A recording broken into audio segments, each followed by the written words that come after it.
Assalomu alaykum hurmatli tumandoshlar. Ayni kunlarda Payariq tumani markazida yangi O'zbekiston maydoni barpo etilmoqda. Ayni daqiqalarda biz mana shu maydonning qoq markazidan turib sizlarga qurilish jarayonlaridan video lavhalarni taqdim etamiz. Marhamat. Payariq tuman markazida madaniy ma'rifiy tadbirlar, ommaviy bayramlar hamda gala konsertlarni yuqori saviyada tashkil etish imkonini beruvchi yangi O'zbekiston maydoni barpo etilmoqda. Ushbu loyiha zamonaviy me'yor va talablar asosida ishlab chiqilgan bo'lib, tuman miqyosidagi yirik infratuzilma tashabbuslaridan biri sifatida alohida ahamiyat kasb etadi. Loyiha doirasida maydonning asosiy qismi yirik sahna konstruksiyasi, keng tomoshabinlar maydoni, zamonaviy yoritish va ovoz kuchaytirish tizimlari, shuningdek, texnik boshqaruv bo'linmalari barpo etilmoqda.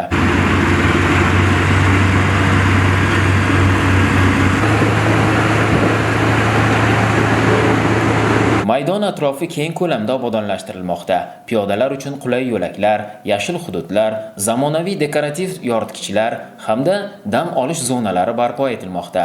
Bu esa mazkur hududni nafaqat tadbirlarga mo'ljallangan maskan, balki aholi uchun kunning istalgan vaqtida sayr qilish, hordiq chiqarish va farovon muhitdan bahramand bo'lish imkonini beruvchi jozibador maydonga aylantiriladi.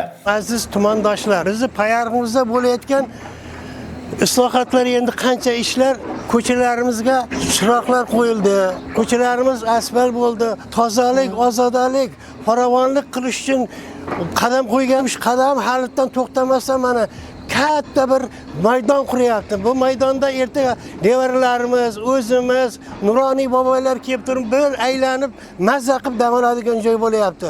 Atroflarda ekilayotgan mevali daraxtlar, manzarali daraxtlar juda chiroyli holatda. Yurtimiz tinch bo'lsin. Qancha ko'chalarimizga asfalt qilindi. Mana bu tumanimiz bir qaytadan yangidan tug'ilayotgan holatga kelyapti. Ko'rsangiz ko'zlaringiz quvonadi, mazza qilasiz. Bu qilayotgan ishlariga yanada rivoj tilaymiz. Biz nuroniylar qanot bo'lib yordamda bo'lib turamiz. Yangi O'zbekiston maydonining qurilish ishlari yakunlanib foydalanishga topshirilishi tuman aholisi uchun keng madaniy imkoniyatlar yaratib, hududda yirik tadbir va festivallarni tashkil etish salohiyatini sezilarli darajada oshiradi.